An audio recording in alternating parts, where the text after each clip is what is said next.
เมื่อไรเห็นแสงอ่อนๆนึกถึงตอนที่เราเจอกันยังจำได้เรื่องเก่าๆภาพของเราเมื่อในวันวา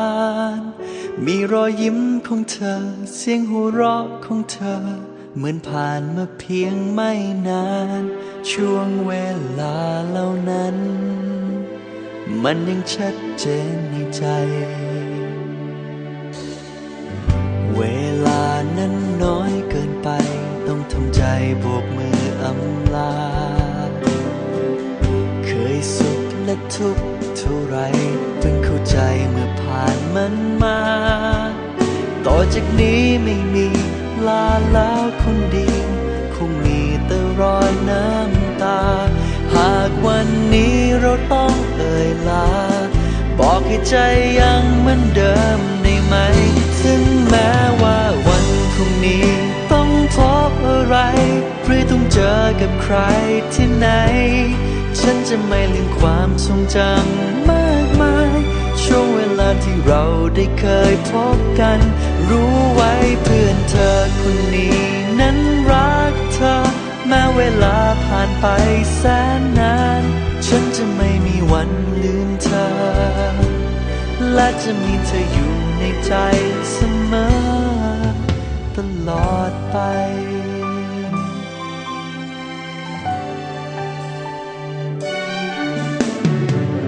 คืนวันไม่เคยจะหยุดและไม่เคยหมุนกลับมาหาคนเราต้องก้าวเดินไปมันก็เป็นเรื่องธรรมดาแต่ความหลังของเราและเรื่องเก่าๆนั้นจะแทนคำสัญญาเมื่อไรเรานั้นได้กลับมาจะบอกให้ใจยังเหมือนเดิมได้ไหมถึงแม้ว่าวันนี้ต้องพบอะไรหรือต้องเจอกับใครที่ไหนฉันจะไม่ลืมความทรงจำมากมายช่วงเวลาที่เราได้เคยพบกันรู้ไว้เพื่อนเธอคนนี้นั้นรักเธอแม้เวลาผ่านไปแสนนานฉันจะไม่มีวันลืมเธอและจะมีเธออยู่ในใจเสมอตลอดไป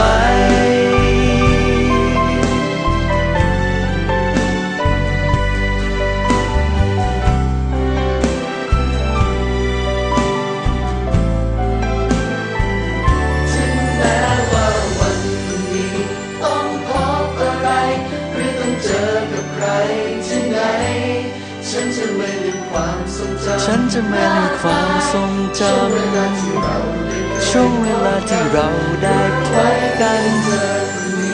นั้นรักเธอแม้เวลาผ่านไปแสนนานฉันจะไม่มีวันลืมเธอและจะมีเธออยู่ในใจเสมอตลอดไปฉันจะไม่มีวันลืมเธอและจะมีเธออยู่ในใจเสมอตลอดไป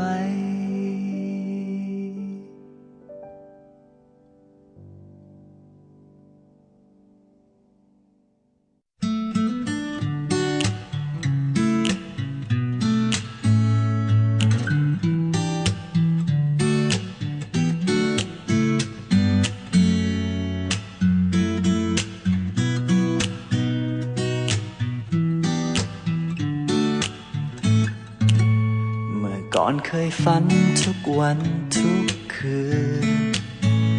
ว่าวันหนึ่งฉันจะไปถึงจุดนั้นจุดที่เคยหวัง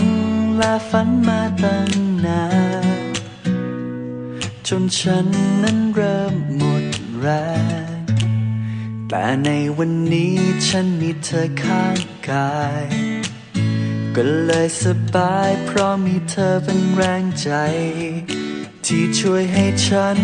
นั้นมีแรงจะสู้ไปเพื่อความฝันจะได้เป็นจริงและในวันนี้ฉันพร้อมจะก้าวไปพ ร้อมจะเปลี่ยนแปลงความทุกข์ให้สดใสมีเธออยู่ตรงนี้ฉันเลยไม่ท้อใจเพราะรักคำเดียวที่เธอให้มาและต่อจากนี้เราจะก้าวไปด้วยกันจะรวมสร้างฝันให้มันเป็นจริงยามทุกยามท้อเราจะช่วยกันในทุกสิ่งและฝันก็คงไม่ไกลที่จะไขว่คว้า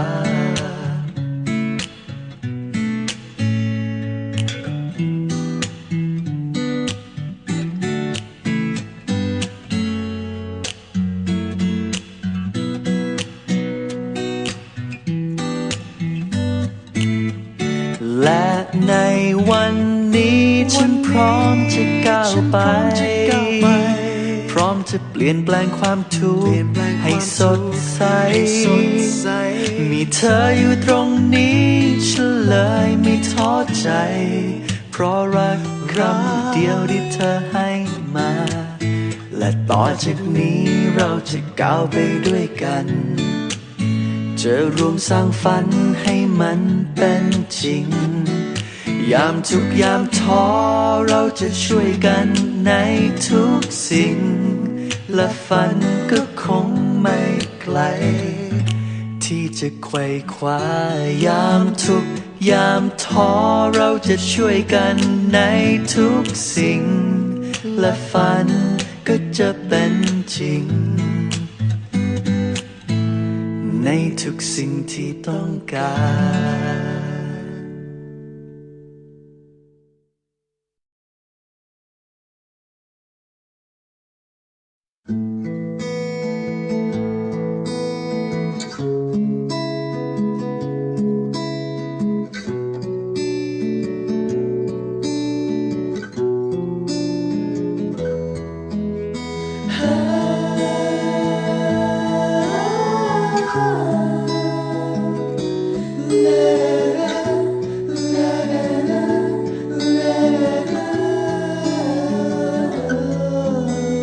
หลายคนบีบตัวเองในความทุกข์มองแต่ทางลบเกลียดกันสู้กันไม่ยอมไม่ผ่อนหลงลืมสิ่งดีๆไม่เคยคิดมีแต่ยาพิษต่างทำร้ายกันวุ่นวายเปิดใจและลองหาความสุขมาแทนความทุกข์เมื่อรักกันไว้เพื่อลบรอยแตกร้าวรานจะส่งความรักและส่งรอยยิ้มให้แก่กันสร้างความผูกพันมอบแต่สิ่งดีงดงามรักกันทุกวันได้มีเพื่อนใหม่อยู่ข้างกายจะส่งความรัก